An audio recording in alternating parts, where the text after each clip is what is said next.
All right, everybody, welcome back to the channel. I am Brian Lee Durfee, author of The Forgetting Moon and The Blackest Heart, both books published by Simon & Schuster's Saga Press. And boy, do I have a treat for you guys today. Oh my gosh. I am going to be reviewing Illusion by Paula Volsky. Paula Volsky. I don't know how it's pronounced, but man, this book was awesome. So, maybe you saw my last month's book haul where I showed you that I bought 4 Paula Volsky books just based off of the dynamite covers that they had. I got these 3 right here, and then this is the one that I just read. And man, what a great book. I remember when these books came out in the early 90s.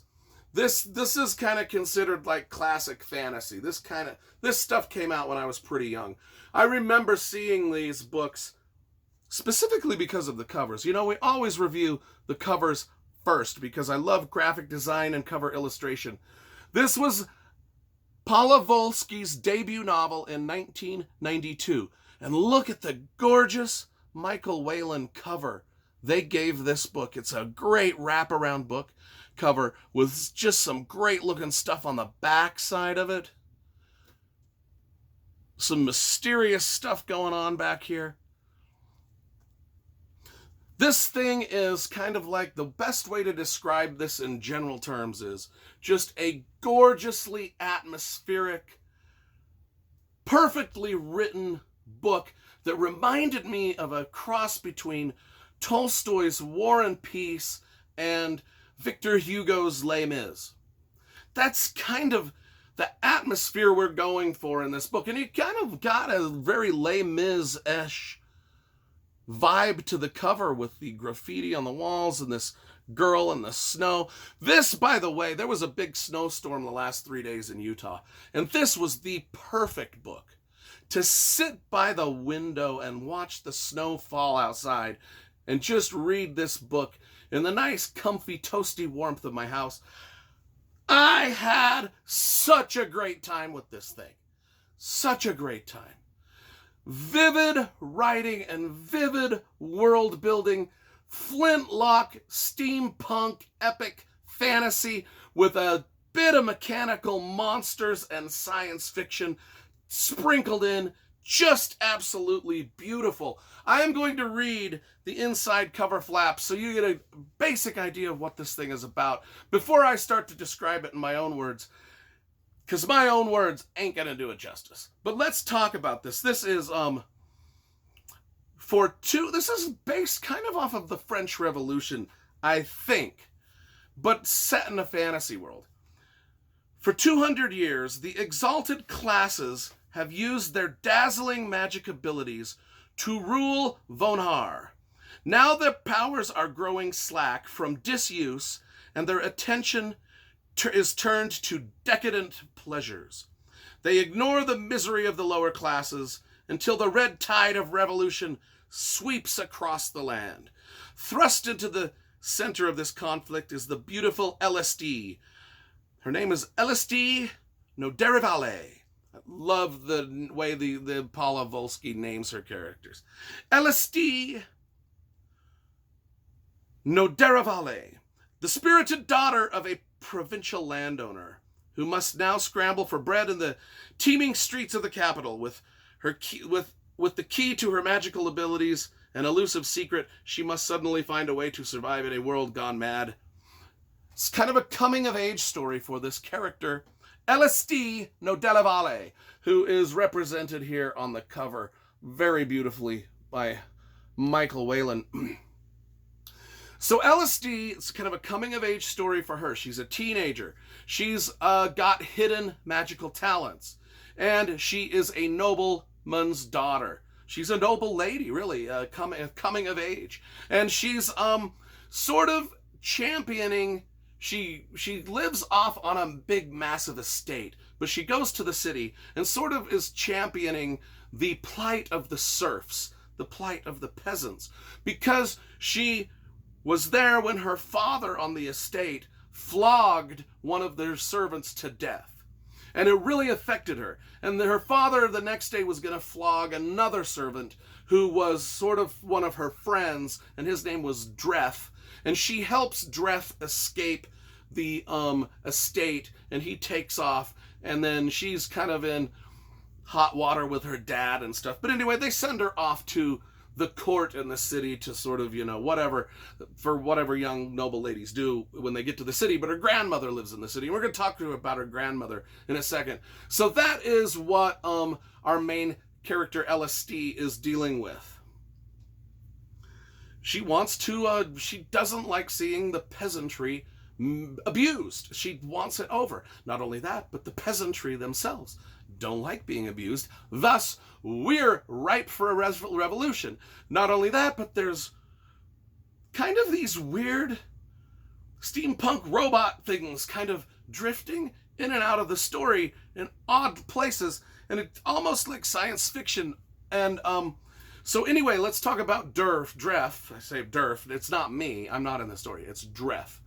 He is the peasant that has escaped, and he goes to the city too, and now he is part of this sort of underground uprising to take over it's like the French Revolution went. And but he's been branded a slave already, so he kind of has to be on the down low, and all this, that, and the other. So, but once LSD reaches the city, she kind of helps him. They kind of help each other. There's another character named Whis, who is an agitator. He's the kind of one that makes pamphlets and gets the rabble roused. He gets the rabble all roused up to revolution, and he's kind of that, but he's also a researcher, and he's researching this thing called the Terror. And I won't get into that because it's spoilery. But it is what it sounds like.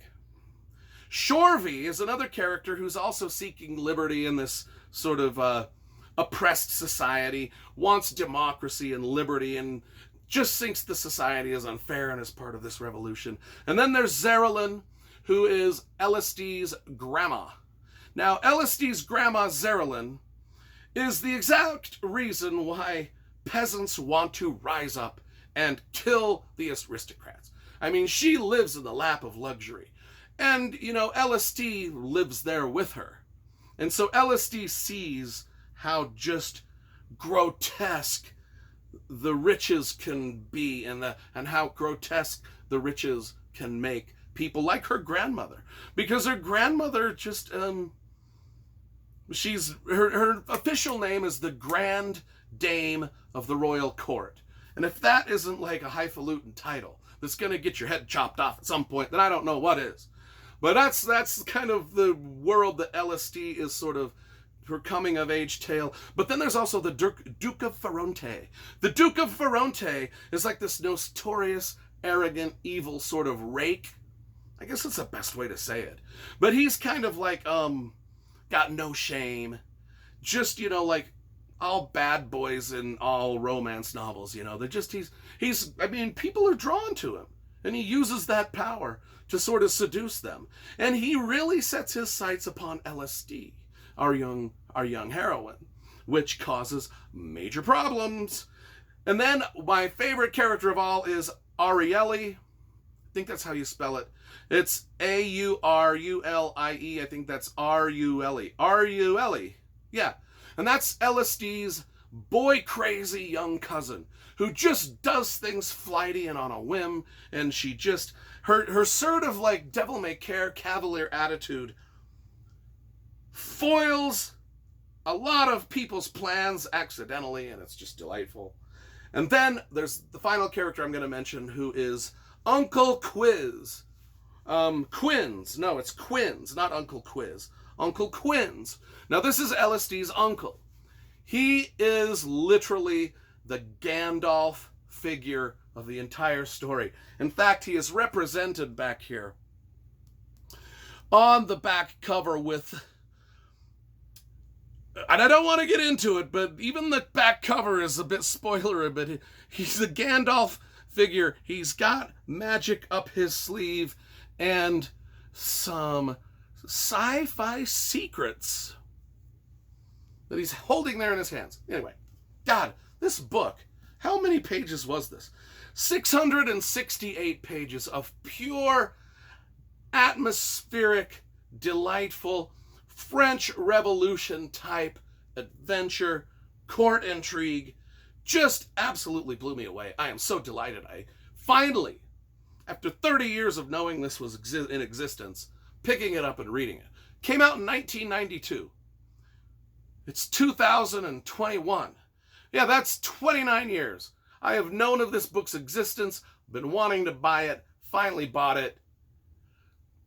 Better than most every fantasy that's out there. I would kind of compare this a lot to Guy Gavriel Kay. So if you like Guy Gavriel Kay, who does a lot of great standalone fantasies, this is a standalone fantasy. And from what I can gather, these other 4 books that she wrote are also standalone fantasies. Can't wait to get to them. Because this, Illusion, was a 10 out of 10. This book is dynamite. This book is straight fire. This book is lit. Dope. Every other hyperbolic thing you can say about it. That's what it is.